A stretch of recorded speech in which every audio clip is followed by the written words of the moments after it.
Selamat sore rekan-rekan semua, baik rekan-rekan KPU Jawa Tengah. Selamat bertemu kembali. Mudah-mudahan belum bosan ini melihat muka saya. Tapi senang sekali hari ini bisa berkumpul kembali melalui media daring.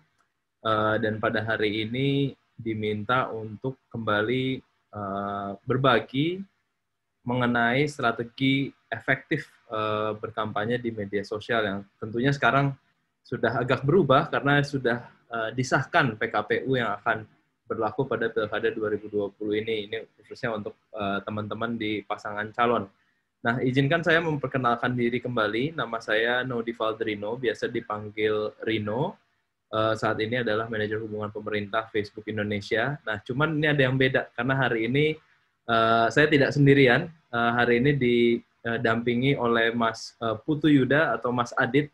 Ini saya nanti coba minta beliau memperkenalkan diri, tapi ini adalah expertnya kalau Bapak Ibu yang di tim kandidat berbicara masalah menstruktur kampanye, apalagi nanti jika ada yang mau beriklan di Facebook dan lain-lain, nanti Mas Adit akan berbagi ilmunya. Nah, ini coba mungkin Mas Adit bisa memperkenalkan diri dulu, Mas Adit. Halo, selamat siang teman-teman di Jawa Tengah. Nama saya Putu Swaritya Yuda.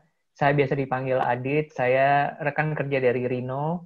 Seperti yang tadi dijelaskan oleh Mas Rino, kalau saya itu manajer untuk kemitraan, jadi untuk pemerintah dan juga lembaga politik gitu ya. Jadi nanti spesialisasinya bedanya dengan Mas Rino adalah kalau saya itu yang berhubungan dengan promosi, berhubungan dengan kampanye, dan berhubungan dengan solusi iklan di keluarga besar aplikasi Facebook. Baik, thank you Mas Adit. Baik, mungkin saya untuk mempersingkat waktu juga dan mudah-mudahan nanti supaya lebih banyak lagi waktu untuk diskusi karena kemarin juga dengan rekan-rekan di KPU Jateng juga banyak sekali pertanyaan-pertanyaan yang masuk. Saya langsung mohon izin membagikan layar saya. Untuk host-nya boleh minta tolong supaya kami dijadikan co-host supaya bisa berbagi layar. Terima kasih. Baik, mudah-mudahan sudah terlihat layarnya. Jadi di waktu yang ada hari ini kita ingin mencapai beberapa sebenarnya. Nah, ini nanti mudah-mudahan waktunya cukup. Tapi yang pertama saya ingin bahas adalah bagaimana persiapan Facebook menghadapi Pilkada 2020 ini sebagai informasi untuk rekan-rekan semua juga. Lalu yang mungkin nanti akan saya bahas juga adalah sebenarnya tren di masa pandemi dari sisi pengguna sosial media itu seperti apa dan pesan-pesan seperti apa sih yang bisa digunakan oleh rekan-rekan semua. Nanti sedikit ke keamanan akun, lalu saya akan serahkan ke Mas Adit untuk lebih dalam lagi berbagi tentang struktur kampanye ya, yang saya rasa sangat penting untuk rekan-rekan tim kampanye khususnya. Banyak sekali pertanyaan yang masuk ke kami, Mas, kalau yang sebelah posting aksi sosial, saya posting aksi sosial, gimana caranya membuat lebih menarik? Nah, ini nanti akan dijelaskan juga oleh Mas Ade. Nah, ini saya skip aja, tadi saya sudah perkenalan, kalau ada yang mau terkoneksi lewat Instagram, monggo. Nah, ini saat ini sebagai refresher ya, atau sebagai pengingat, Facebook itu Bapak Ibu sudah bukan merupakan satu aplikasi saja ya, jadi sudah lebih dari satu aplikasi. Sebenarnya banyak aplikasinya, tapi mungkin yang 4 yang paling sering kita gunakan tuh yang 4 ini, yaitu Facebook, WhatsApp, Instagram, dan Messenger. Ini 1 bulan digunakan oleh lebih dari 3,1 miliar pengguna di seluruh dunia, atau 2,4 miliar pengguna setiap harinya. Nah, tentunya dikarenakan jumlah pengguna yang terus meningkat ini, ada misi khusus, terutama ketika kita menghadapi masa-masa pemilu ataupun pilkada. 2 misi khusus Facebook, yaitu yang pertama mempersulit pihak-pihak untuk intervensi terhadap pemilu di suatu negara. Ya, jadi kita tidak ingin ada pihak-pihak asing atau pihak-pihak yang tidak berkepentingan mengintervensi pemilu yang sedang berlangsung di misalnya contoh Indonesia atau pilkada yang berlangsung di Indonesia. Yang kedua adalah mempermudah bagaimana masyarakat atau pengguna itu bisa mengekspresikan suara mereka di dalam proses politik. Nah, ini mungkin saya mohon izin break sebentar karena ini mau hujan besar, jadi saya tutup dulu jendelanya supaya tidak berisik.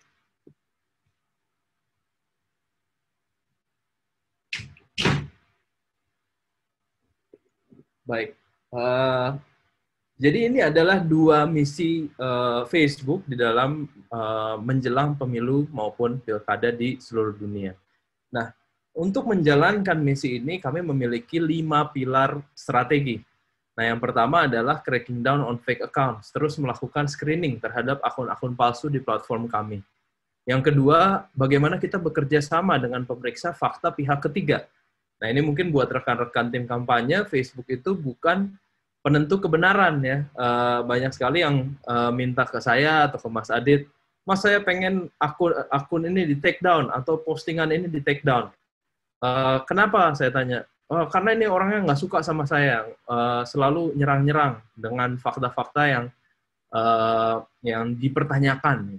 Nah, itu tidak bisa serta-merta kita langsung take down. Kita harus cek dulu kebenarannya. Satu, kita cocokkan dengan standar komunitas, yaitu standar yang berlaku di Facebook dan Instagram. Dan yang kedua, kita cek lagi dengan pemeriksa fakta pihak ketiga. Platform itu bukan penentu kebenaran. Pemeriksa fakta pihak ketiga kami di Indonesia ada 6, yaitu Mavindo, Tirto, Tempo, Kompas, Liputan 6, dan AFP. Jadi ini institusi-institusi yang saya rasa sangat kredibel di bidangnya masing-masing. Yang ketiga itu adalah making advertising more transparent, atau bagaimana kita membuat iklan kampanye dan iklan politik lebih transparan di platform Facebook.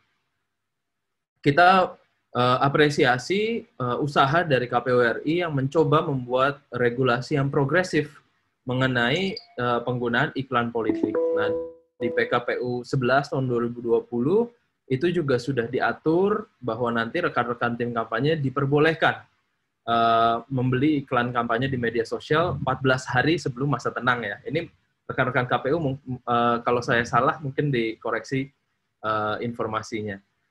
Tapi 14 hari sebelum masa tenang diperbolehkan membeli iklan kampanye. Nah, bagaimana kita bisa membuat iklan kampanye itu transparan di platform kami? Dengan cara meluncurkan pustaka iklan Facebook. Apa itu pustaka iklan Facebook? Saya jelaskan setelah ini. Pilar keempat adalah bagaimana kita terus mendeteksi potensi perilaku palsu yang terkoordinasi. Nah, ini saya rasa sudah umum. Ada fenomena-fenomena seperti penggunaan buzzer atau bot, itu selalu dideteksi, dan kalau memang melanggar standar komunitas Facebook juga di take down. Dan yang terakhir tentunya bagaimana kita mendukung pemilih yang terinformasi. Jadi kita makanya aktif dan apresiasi sekali, KPU Jateng juga sangat aktif ingin memberikan edukasi kepada tim paslon dan juga tim internal. Jadi ini kegiatan-kegiatan yang selalu akan kami dukung, dan juga nanti ada kegiatan dari kami sendiri, contohnya kegiatan hari pilkada atau hari pemilu yang nanti akan kami sampaikan jadwalnya di kemudian hari. Juga akan ada fitur-fitur di dalam platform yang akan diluncurkan mendekati nanti hari pilkada. Nah, ini sekedar contoh pustaka iklan Facebook, rekan-rekan semua. Ini saya ambil dari beberapa calon ya, data-datanya, jadi bukan hanya dari satu calon. Dan ini bukan dari kandidat, karena kandidat belum diperbolehkan. Ini adalah dari simpul-simpul relawan ya, mungkin ya, simpatisan. Nah, ini yang bisa dilihat oleh rekan-rekan semua. Ini termasuk buat rekan-rekan KPU, Bawaslu. Yang bisa dilihat adalah siapa sih yang memasang iklan tersebut, berapa yang dialokasikan biayanya, siapa yang ditarget dari sisi lokasi dan umur, dan juga aset foto atau aset video yang digunakan. Nah, ini kalau mau mencari atau membuka pustaka iklan Facebook, langsung saja internet search, langsung Facebook Ad Library, nanti langsung akan ketemu. Nah, ini mudah-mudahan bisa berguna juga untuk rekan-rekan dalam melangsungkan pemilu yang luber jurdil ya tentunya, pilkada yang luber jurdil. Nah, dari sisi penggunaan terutama di dalam masa pandemi, nah ini ada sebuah riset ya mungkin ya, survei yang dilakukan oleh tim internal Facebook. Namanya adalah Creative in Uncertain Times. Bagaimana kita tetap kreatif di dalam waktu-waktu yang tidak menentu seperti ini. Nah, di survei ini yang dilakukan pada bulan apa nih? Maret ya, bulan Maret tahun 2020 ditemukan data-data seperti berikut ya. 70% responden itu mengalokasikan waktu lebih banyak lagi di smartphone mereka. 45% mengalokasikan waktu lebih banyak lagi di aplikasi messaging ya seperti WhatsApp. 45% mengalokasikan waktu lebih banyak lagi di sosmed. Nah, ini mungkin bisa direfleksi juga ke diri kita masing-masing, benar nggak selama masa pandemi kita melakukan perilaku-perilaku ini. Jadi memang the desire to stay connected, keinginan kita untuk tetap terhubung, itu secara rapid, secara ekstrim mengubah perilaku kita dalam mengkonsumsi informasi. Jadi sudah tepat sekali kalau rekan-rekan tim kampanye dan juga KPU RI yang memfasilitasi itu memilih sosial media sebagai salah satu media untuk menyampaikan visi misi program dalam Pilkada 2020 ini. Nah, dari data yang ada di layar ini sebenarnya ada lagi dua tren yang menjadi tren eksponensial gitu ya di dalam masa pandemi ini. Yang pertama adalah video group calls ya, recreate in-person socialization. Jadi kita memang sayang sekali ya tidak bisa bersosialisasi secara langsung, padahal ini pengen sekali kalau misalnya dimungkinkan kami berada di Jawa Tengah gitu ya, di Semarang untuk acara ini. Ingin sekali, tapi karena saat ini waktu pandemi tidak memungkinkan itu, maka salah satu tren yang menanjak secara ekstrim adalah video group calls, seperti yang kita lakukan pada hari ini. Jadi kalau rekan-rekan tim kampanye bisa melakukan inovasi di dalam video group call, saya rasa akan sangat berdampak kepada pengenalan kandidat masing-masing kepada masyarakat ya, utamanya karena di Pulau Jawa ini, Jateng, saya rasa akses internet juga mudah-mudahan tidak menjadi hambatan. Nah, video group calls ini kalau di Messenger, di Facebook Messenger sudah bertumbuh secara global sampai 70%. Nah, ini kadang-kadang 1 tahun aja nggak nyampe 70%, tapi dalam satu periode bisa sampai 70%. Ini memang karena banyak sekali orang-orang yang tetap ingin terhubung dengan kerabatnya masing-masing. Ya. Lalu yang tren yang kedua, dan ini yang saya rasa harus digunakan oleh rekan-rekan tim kampanye maupun rekan-rekan KPU Provinsi Jateng dalam menyampaikan informasi adalah people are coming together for live experiences. Ya. Masyarakat itu dan pengguna pengen melihat sesuatu secara langsung. Mereka pengen menonton siaran langsung. Kalau di Instagram, saya buka Instagram jam 7 malam, itu sekarang udah kayak channel televisi. Jadi isinya yang di atas tuh live semua. Mau pilih acara masak, ada acara membahas psikologi, ada yang lelang alat olahraga, dan lain-lain. Jadi ini juga bisa digunakan kiat-kiat ini untuk rekan-rekan tim kampanye membawa calon lebih dekat lagi dengan masyarakat. Secara global, 3 dari 4 orang itu tertarik menonton siaran langsung, terutama siaran langsung kegiatan-kegiatan yang harus di-cancel atau harus ditunda. Ya, harus di-cancel atau harus ditunda. Jadi kalau ada kegiatan yang harus ditunda, itu jangan berkecil hati, coba dikonsiderasi bisa nggak masuk ke live broadcasting di media sosial. Saya dan Mas Adit juga berapa nih, 8 bulan terakhir itu puluhan kali ya acara kami yang harus di-cancel pada tahun ini, dan itu kebanyakan kita switch, kita ganti ke siaran langsung. Dan alhamdulillah reaksinya itu sangat positif. Bahkan beberapa waktu lalu juga kita melakukan Akademi Instagram untuk rekan-rekan di Jawa Tengah bersama Pak Gubernur. Itu secara virtual. Dan ternyata orang masih pingin untuk interaksi secara virtual. Nah, kalau di Amerika Serikat, Facebook Live ya, Facebook Live saja itu penontonnya naik sampai 50% dalam 1 bulan. Ini angka yang luar biasa, kita tidak pernah melihat angka seperti ini sebelum-sebelumnya. Nah, ini ada data yang bukan dari Facebook, ini data mungkin rekan-rekan juga sudah sering melihat data ini data dari We Are Social. Ini tren penggunaan sosial media Indonesia tahun 2020. Ya. Jadi saat ini memang penggunaan sangat tinggi, sekitar 3 jam 26 menit, yaitu sangat-sangat tinggi, bahkan jika dibandingkan dengan negara-negara tetangga kita. Tentunya aplikasi yang ada di paling atas sudah tidak asing lagi, hanya tukar-tukaran saja siapa yang sedang di atas, siapa yang sedang di bawah.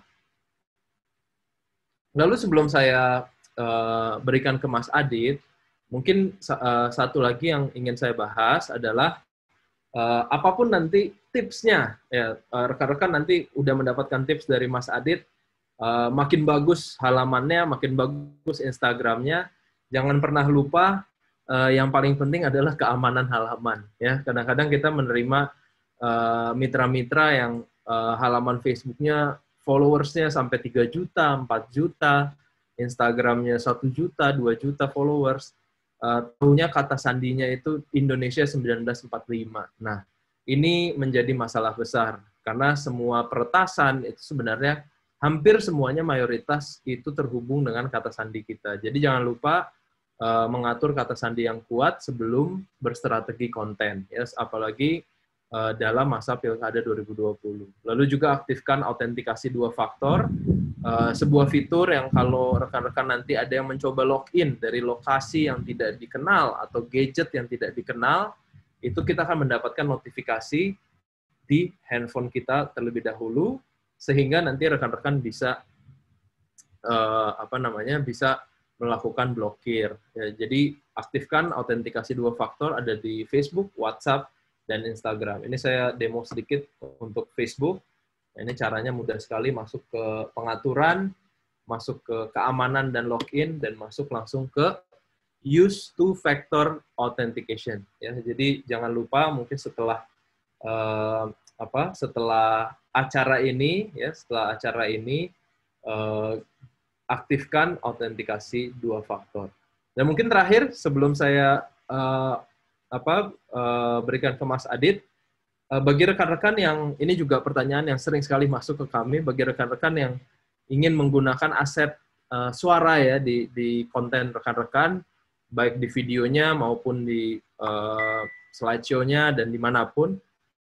Yang pertama, pastikan memiliki hak kekayaan intelektual, utamanya rekan-rekan tim kampanye. Pastikan memiliki akses ke hak kekayaan intelektual dengan cara mendapatkan izin dari pencipta dan lain-lain. Atau jika diperlukan, rekan-rekan bisa menggunakan aset suara yang sudah dibuka hak kekayaan intelektualnya menjadi publik. Nah, ini di Facebook ada yang namanya facebook.com/sound_collection, ya, Facebook Sound Collection. Nah, ini diperuntukkan bagi semuanya pengguna Facebook bisa menggunakan aset suara di Facebook Sound Collection secara gratis.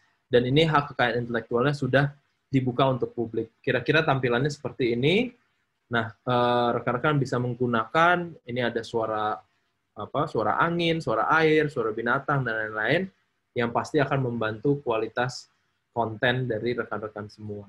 Nah, ini nggak kerasa, ini tadi saya nggak mau panjang-panjang supaya bisa dengar lebih banyak dari Mas Adit, tapi ini sudah hampir 15 menit lebih. Oleh karena itu, saya berikan kepada Mas Adit untuk membicarakan bagaimana sekarang strategi konten agar sukses di platform Facebook. Baik, terima kasih. Nanti kita bisa interaksi kembali di sesi diskusi. Nah, ini sekarang saya berikan kepada Mas Adit. Silakan, Mas Adit.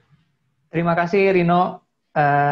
Penjelasan yang menarik. Saya akan langsung lanjutkan dengan bagian dari saya. Oke.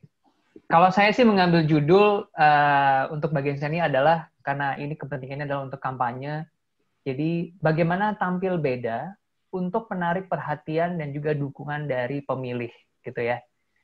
Karena kita bicara tentang pemilihan kepala daerah. Jadi harus bisa menarik perhatian dan harus menarik dukungan gitu supaya dipilih. Dan bagaimana memanfaatkan sosial media.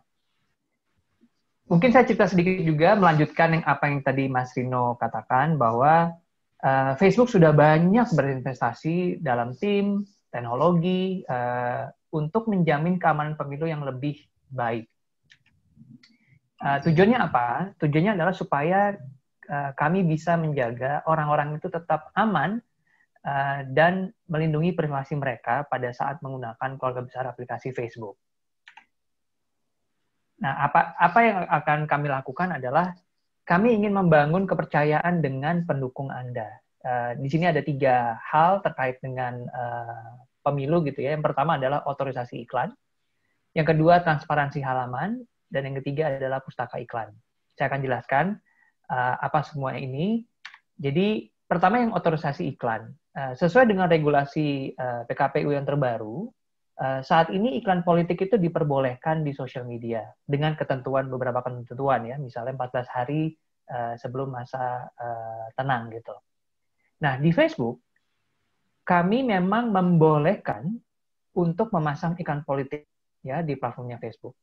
Akan tetapi setiap iklan politik yang dibeli dan dipasang di platformnya Facebook itu harus menjalani proses otorisasi iklan. Nah, apa itu proses otorisasi iklan? Ada 3 langkah. Yang pertama adalah mengkonfirmasi identitas Anda sebagai pemasang iklan. Ya, caranya gimana? Caranya nanti tinggal masuk ke www.facebook.com/id. Nah, yang kedua nanti menempatkan disclaimer atau penafian iklan tersebut didanai oleh siapa, gitu.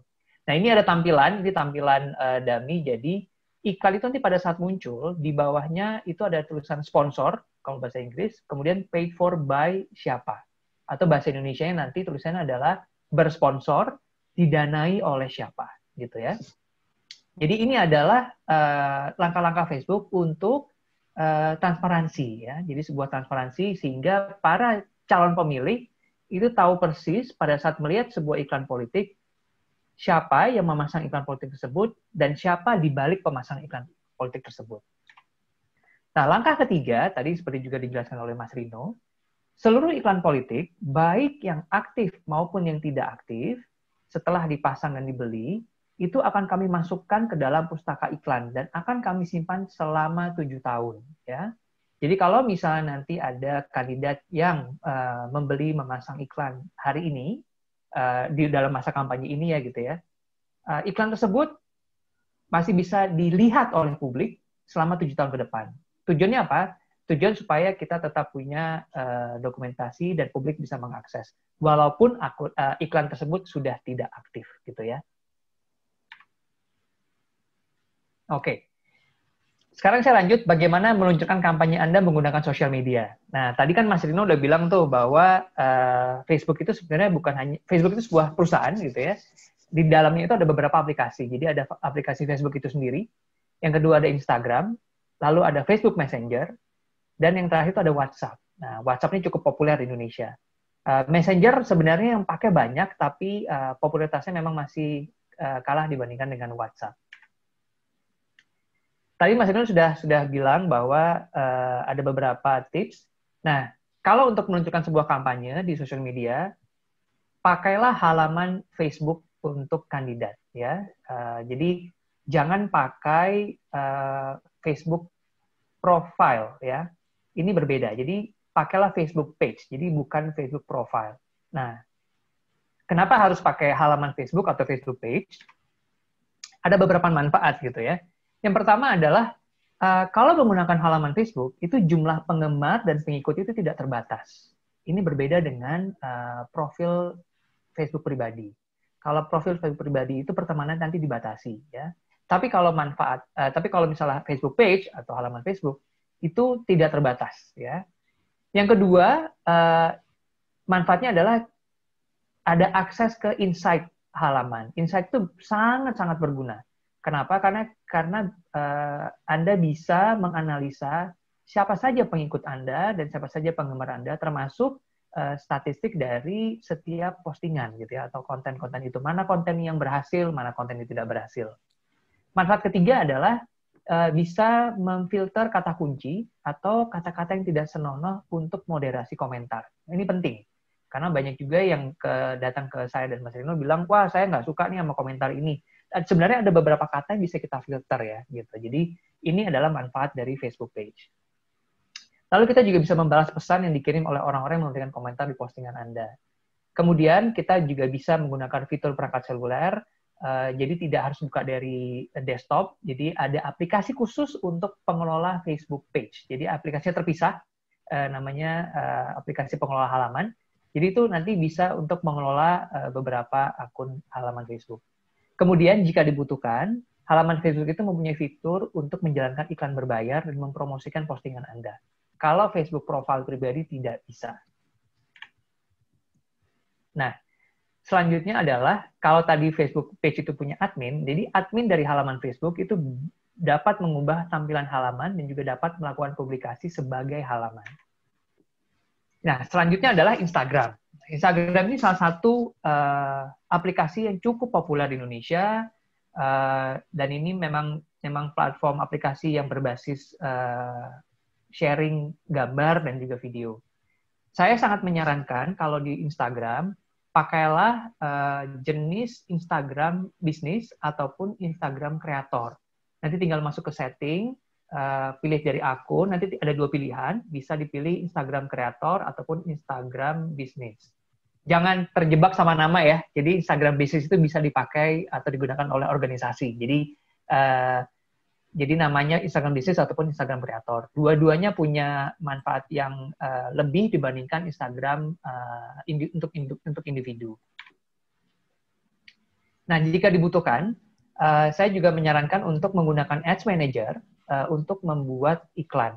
Karena kalau menggunakan Ads Manager, ini Anda bisa melihat, membuat perubahan, dan juga melihat hasil dari kampanye iklan Anda. Juga bisa mengelola, mengontrol, dan menyesuaikan beberapa iklan, sekaligus mengevaluasi kinerja dari iklan Anda di sosial media. Ya. Karena kalau sudah beriklan, artinya itu sebuah investasi. Investasi itu harus bisa dianalisa. Nah, jika misalnya Anda memiliki halaman Facebook, akun Instagram, lalu ada Ads Manager, saya menyarankan untuk menggunakan namanya Business Manager. Ya. Sekali lagi jangan terjebak sama namanya Business Manager. Jadi bisnis ini bukan berarti harus jualan barang gitu ya, tapi bisnis ini adalah bisa digunakan oleh organisasi. Ini jadi kayak rumah besarnya. Nanti kita bisa atur semua aset digital sosial media kita yang di dalamnya ada Instagram, ada Facebook ataupun Facebook Messenger dan sebagainya gitu. Nah, kalau ingin misalnya merasa perlu untuk menaikkan iklan, ada beberapa checklist yang harus diperhatikan. Pertama, admin. Admin itu pakailah akun Facebook pribadi ya untuk adminnya. Admin tersebut akan menjadi admin Facebook page ya. Kemudian harus ada akses pengiklan ke halaman, lalu buat akun iklan. Lalu kemudian juga disiapkan metode pembayaran. Saat ini di Indonesia, metode pembayaran yang kami bisa terima adalah kartu kredit dan juga top up. Nah, kan ada beberapa yang bilang, oh saya nggak punya kartu kredit. Oke, nggak apa-apa. Tapi bisa top up. Nah, top up itu menggunakan, kita kerjasama dengan Doku, jadi nanti tinggal di top up, misalnya 1 juta, 2 juta, 10 juta, nanti bisa beriklan setelah di top up. Kemudian jangan lupa kalau ingin memasang iklan untuk melakukan otorisasi iklan politik dan menambahkan disclaimer. Oke. Ini slide ini biasanya saya tampilkan paling belakang, jadi sumber informasi. Cuman hari ini saya putuskan saya taruh di depan biar nggak lupa gitu ya. Jadi kita sebenarnya di Facebook sudah menyiapkan beberapa sumber informasi untuk teman-teman di pemerintah maupun di politik. Jadi silakan buka facebook.com/GPA. Ini adalah website yang kami dedikasikan khusus untuk pemerintah dan politik. Di dalamnya itu ada blog, ada best practice, contoh-contoh kreatif, ada beberapa ide, bagaimana membuat konten dan sebagainya. Semuanya sudah dikumpulkan jadi satu di dalam website tersebut. Kemudian sumber informasi kedua yang cukup penting adalah facebook.com/blueprint. Nah, ini adalah platform online learning dari Facebook yang silahkan diakses gratis, ya. Bentuknya itu video-video pendek, mau belajar tentang WhatsApp, mau belajar tentang Messenger, mau belajar tentang Facebook, mau belajar tentang Instagram, semuanya ada di dalam situ. Dan juga sudah berbahasa Indonesia. Jadi silakan, ini dua sumber informasi yang sangat-sangat penting, facebook.com/GPA dan facebook.com/blueprint. Nah, ini adalah tampilan dari facebook.com/GPA. Jadi ini adalah sumber informasi lengkap tentang praktik terbaik untuk pemerintah dan juga politik. Semuanya ada di sana. Ada Creative Gallery, ada blog, ada tools, ada resources, ada best practice. Oke. Jika tadi kita sudah menyiapkan halaman Facebook, kita sudah menyiapkan akun Instagram, nah sekarang bagaimana kita menjangkau dan berinteraksi dengan pemilih kita, gitu ya. Pertama, kalau misalnya sebagai seorang kandidat politik, tentunya harus bisa tampil dan harus bisa menonjolkan diri. Supaya apa? Supaya beda dan sehingga menarik perhatian dari calon pemilih, gitu ya. Nah, ini perlu nih, penting ya, harus tampil dan harus menonjolkan diri. Bagaimana dengan postingan-postingan organik gitu ya? Ini postingan organik, baik itu di Facebook maupun di Instagram.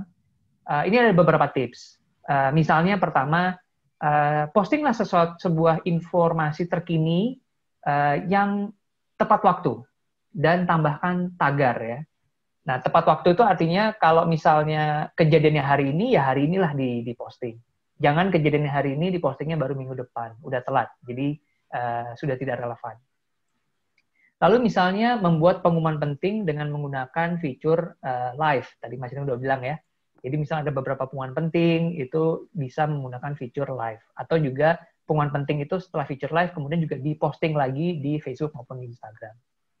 Kemudian juga bisa postingan organik itu adalah menanggapi berita yang sedang terjadi, gitu ya, yang sedang terjadi di negara kita ataupun di masyarakat. Dan juga jangan lupa memposting berita secara cepat, jangan ketinggalan momentum. Nah, yang kedua, secara garis besar tipsnya adalah memposting secara konsisten. Jadi kalau misalnya sebuah halaman Facebook atau akun Instagram itu masih baru dan baru awal mula posting, usahakan untuk memposting sekitar 2-3 kali per minggu. Nah, setelah merasa nyaman, menguasai dasar-dasarnya, postinglah rajin, konsisten, setidaknya ya, 1 postingan setiap hari. Dan khusus untuk beberapa hari-hari tertentu atau masa-masa tertentu yang dianggap penting, usahakan untuk posting beberapa kali dalam 1 hari.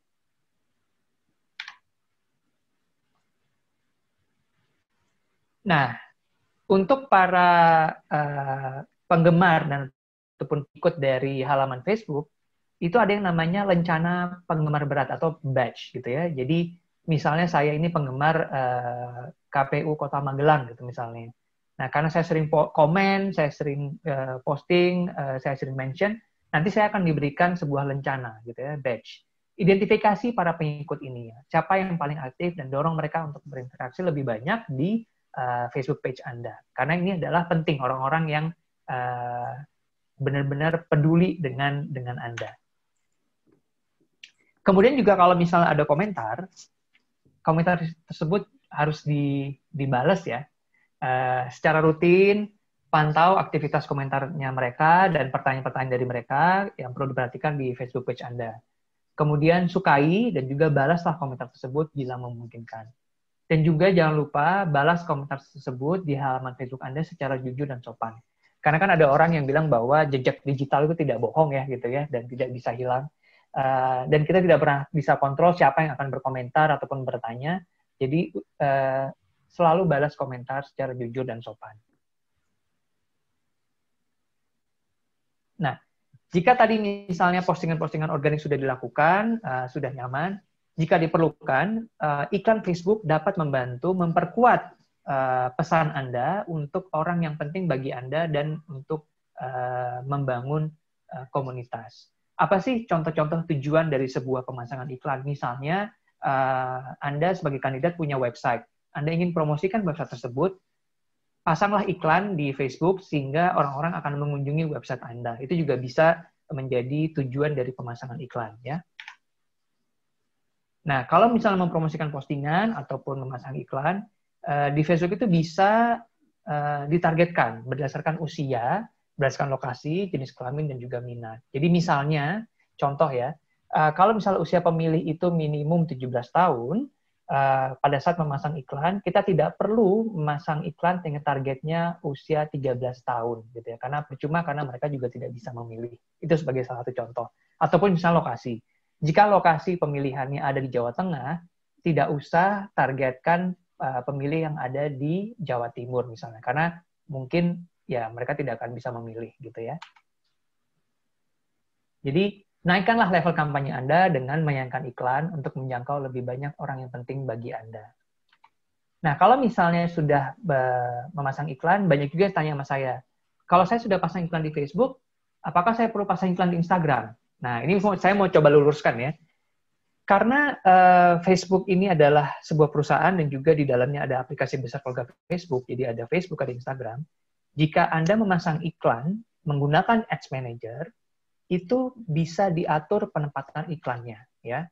Jadi nanti iklannya cukup sekali pasang, tapi bisa ditampilkan di Facebook Feed, bisa ditampilkan di Facebook InStream, bisa ditampilkan di Instagram Feed, ataupun bisa ditampilkan di Instagram Stories, atau juga di Facebook Stories. Jadi cukup satu kali pasang, nanti semua dia akan tampil di beberapa aplikasi keluarga besar Facebook.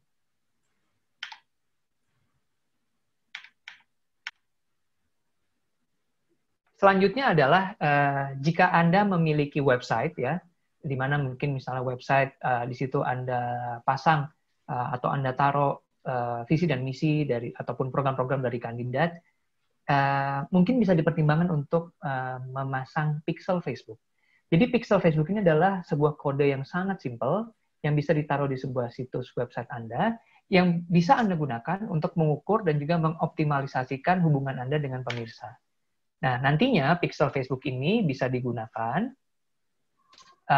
untuk misalnya mentargetkan iklan-iklan kepada orang yang tepat dan juga menjangkau orang-orang dengan yang kemungkinan besar memberikan dukungan untuk Anda dan juga bisa mengukur hasil dari promosi Anda. Dan kemudian kalau misalnya menggunakan iklan Facebook juga, ada yang namanya pemirsa khusus ya. Jadi nanti kita bisa berhubungan kembali dengan pendukung yang pernah berinteraksi dengan kampanye Anda, baik kampanye online, maupun misalnya ada kampanye offline. Nah, contohnya gimana? Yang saya masuk offline ya, hubungan dengan protokol kesehatan. Misalnya Anda memiliki daftar kontak yang menghubungkan Anda dengan orang-orang yang penting bagi Anda di Facebook ya. Jadi misalnya punya email dan segala macam. Lalu juga pengunjung situs website Anda. Ya, ini yang bisa dinamakan dengan pemirsa khusus dan bisa ditargetkan kembali untuk berhubungan dengan mereka. Nah, jika memasang iklan, bagaimana cara mengukurnya? Apakah iklan itu efektif atau tidak? Ini juga saya ingin meluruskan bahwa kalau misalnya postingan organik, kita biasa mengukur misalnya jumlah likes ataupun jumlah shares atau komen. Kalau memasang iklan, bukan itu yang kita ukur. Yang kita ukur adalah misalnya jangkauan dan frekuensi. Kemudian berapa tayangan videonya ya, kemudian berapa jumlah pengunjung terhadap website kita, dan akhirnya misalnya berapa orang yang akhirnya memilih kita sebagai seorang kandidat. Oke, jadi kalau saya bisa recap sedikit, kalau misalnya di postingan organik, postinglah secara konsisten, perhatikan orang-orang yang mempunyai rencana penggemar berat, batch gitu ya, dan balaslah komentar.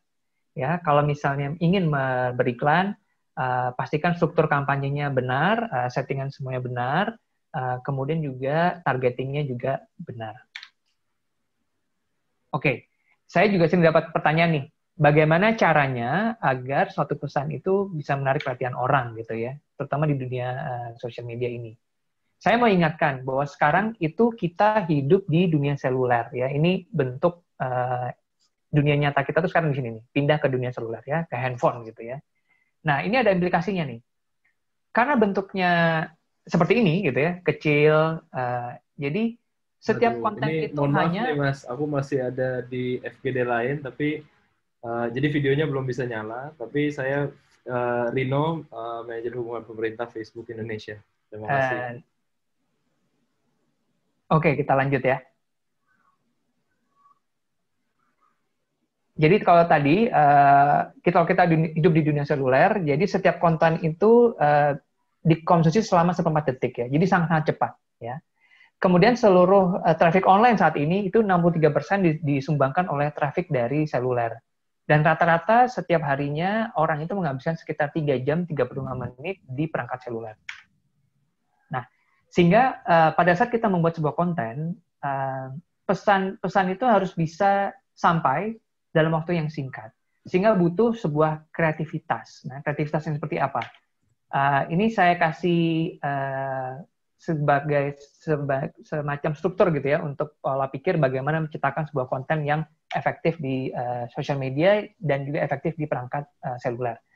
Yang pertama ada 3. Pertama adalah buat konten yang namanya saya akan namakan pitch, buat konten yang instan agar banyak orang yang terjaring gitu ya. Yang kedua, buat konten yang kategorinya play, bermain, jadi buatlah yang interaktif supaya orang itu lebih ingin tahu. Dan kategori ketiga kontennya adalah konten yang plunge atau terjun, jadi buat konten yang menarik agar mereka ingin terjun langsung dan terlibat. Nah, contohnya gimana? Kalau misalnya pitch adalah bisa pakai misalnya format video pendek atau gambar diam. Kemudian bisa ditempatkan format tersebut di beranda Facebook atau Instagram beranda, feed, kemudian di stories gitu ya, di cerita, ataupun di in-stream. Nah, bentuknya play, misalnya formatnya bisa video pendek atau video menengah, bentuknya bisa carousel, bisa share langsung, atau share langsung bersama. Kemudian juga bisa ditempatkan di stories, di feed, ataupun di messenger. Kemudian kalau yang tipenya plunge itu misalnya videonya durasi panjang, atau 360 derajat video, bisa ditempatkan di stories ataupun bisa ditempatkan di IGTV ya. Jadi IGTV ini salah satu yang mulai populer juga, bisa ditaruh situ. Nah, ini contohnya misalnya Instagram organik ini ditaruh di stories gitu ya, sebuah konten. Nah, kemudian juga misalnya Instagram stories jangan lupa dikasih stiker. Nah, salah satu stiker yang cukup populer itu adalah stiker tanya jawab gitu ya. Jadi apa yang mau ditanya misalnya pada saat besok live stream. Ini sebuah contoh stiker yang cukup populer. Kemudian misalnya ada konten-konten video yang cukup panjang, ini bisa ditaruh di IGTV dan IGTV itu mensupport format horizontal ya, video panjang dan horizontal. Nah, pastinya tidak ada bentuk formula yang baku gitu ya atau mutlak untuk menyampaikan sebuah ide. Jadi pakailah kombinasi-kombinasi ini. Misalnya 6 detik video ditaruh di feed, digabungkan dengan cerita polling yang interaktif, digabungkan dengan IGTV. Atau 6 video yang panjangnya 6 detik digabungkan dengan cerita interaktif, digabungkan dengan siaran langsung. Jadi pakailah kombinasi-kombinasi ini untuk menyampaikan ide-ide Anda. Nah, juga jangan lupa, karena bentuknya seluler, kita juga harus mengadaptasi aset-aset yang kita miliki ya. Saran saya nih, jangan semua aset yang sudah dimiliki itu semuanya langsung dimasukkan ke Facebook atau Instagram. Karena bentuknya tadi itu bentuknya seluler. Jadi, rubahlah aset-aset itu menjadi tayangan slide, kemudian potong video-video yang panjang menjadi hanya 10-15 detik. Jadi dipotong dan tampilkan mana yang paling penting. Kemudian, kalau misalnya buat video, usahakan buat video yang bisa dinikmati tanpa suara gitu ya, karena banyak orang yang mengakses video itu pada saat dia sedang di area publik, jadi biasanya nggak pakai suara gitu. Jadi kalau bisa asetnya bisa dinikmati dengan tanpa suara. Lalu juga banyak juga sekarang stories itu sebuah format feature yang cukup populer, jadi manfaatkanlah stories ya. Kenapa harus memanfaatkan stories? Ini salah satu contoh insight dari Instagram Stories. 50% Instagram Stories yang dilihat oleh pengguna adalah bentuknya video. Lalu 60% lebih video dari Instagram Stories tersebut ditonton dengan suara yang dinyalakan. Kemudian 1 dari 3 stories itu dapat pesan langsung, jadi di DM gitu ya, direct message. Jadi interaksinya cukup bagus gitu ya. Jadi jangan lupa pasanglah Instagram Stories. Nah, ini ada beberapa pertimbangan kalau misalnya mau bikin stories. Pertama, jaga perhatian dengan kecepatan. Kemudian awali dengan nama Anda gitu ya. Kemudian tujuannya apa. Kemudian juga bagi cerita Anda menjadi beberapa scene gitu. Kemudian kalau mau pakai stickers, hindari stiker yang tidak perlu. Kemudian juga tegaskan poin-poin utama dengan teks misalnya. Kemudian juga jangan lupa untuk ajak pemirsa Anda untuk mengambil tindakan, gitu ya. Kemudian juga dipadu-padankan antara video dan gambar diam. Ini beberapa pertimbangan kalau ingin membuat stories. Nah, ini juga ada stiker. Jangan lupa stiker itu membuat tampilan yang interaktif. Pilihlah stiker-stiker yang tepat dan untuk berinteraksi dengan pendukung Anda. Kemudian juga siaran live. Tadi Mas Rino udah sentuh sedikit tentang siaran live.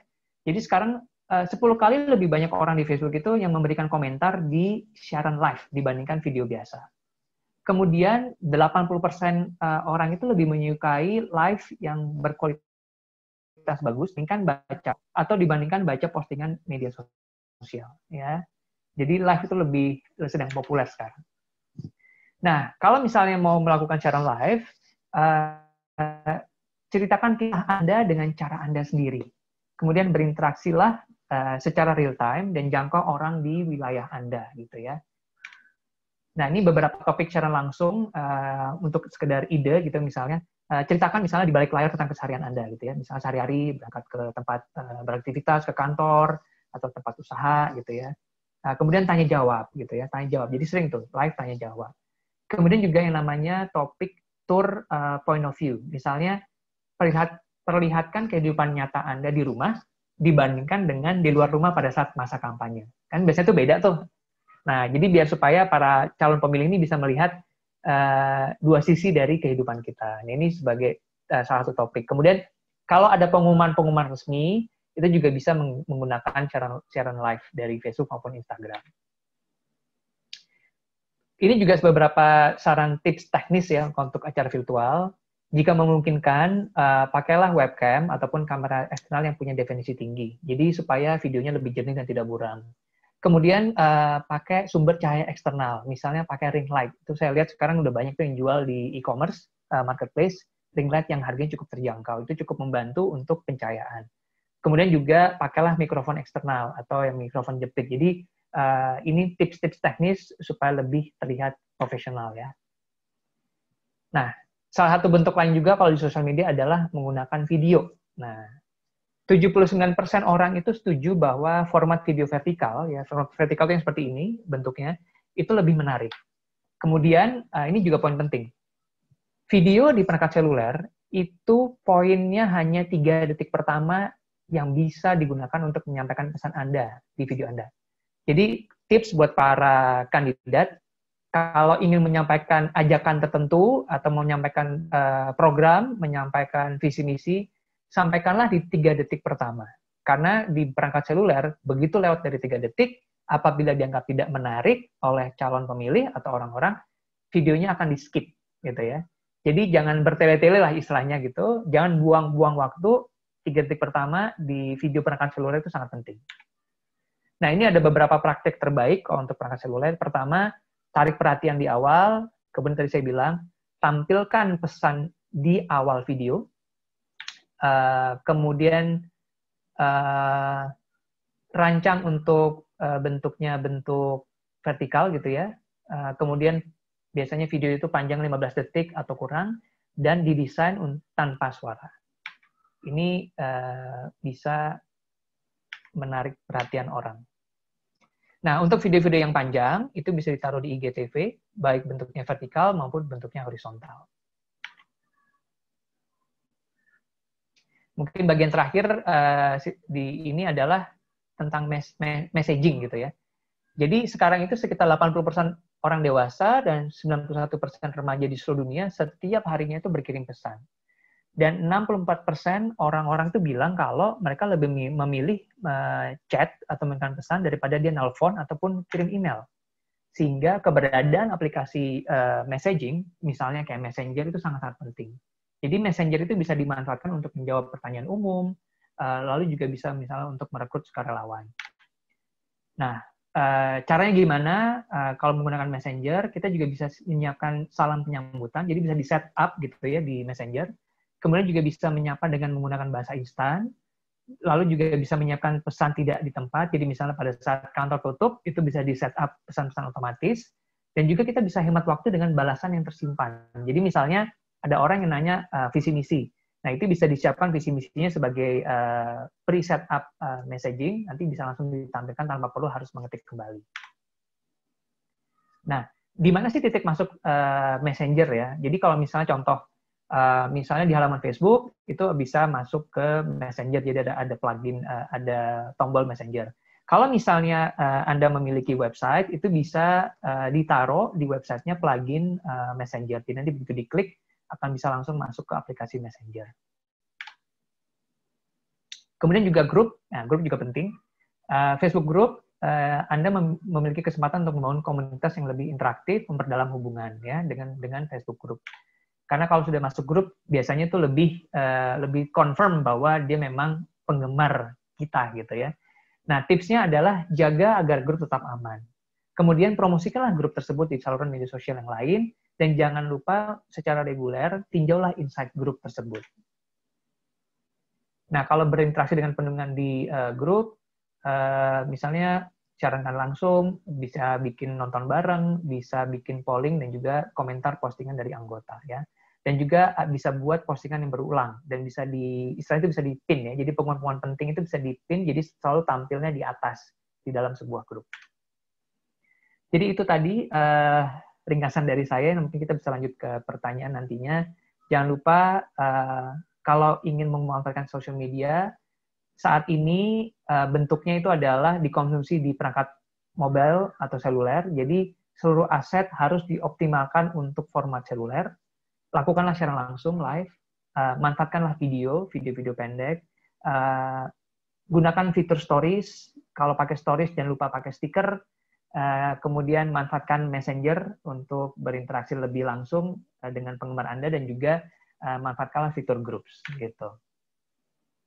Jadi harapan saya adalah dengan menggunakan fitur-fitur ini, baik fitur-fitur yang organik maupun fitur-fitur yang berbayar, kandidat bisa tampil beda dan menyuarakan pendapat untuk menjangkau dan berinteraksi dengan pendukung Anda. Pesan terakhir dari saya, nanti apapun hasilnya dari hasil pilkada besok, jangan lupa untuk selalu merayakan bersama pemilih Anda. Karena seperti Anda juga dan juga kami di Facebook, kami ingin membangun koneksi dan komunitas dan mewujudkan dunia yang lebih akrab. Terima kasih dari saya. Mungkin kita bisa langsung lanjut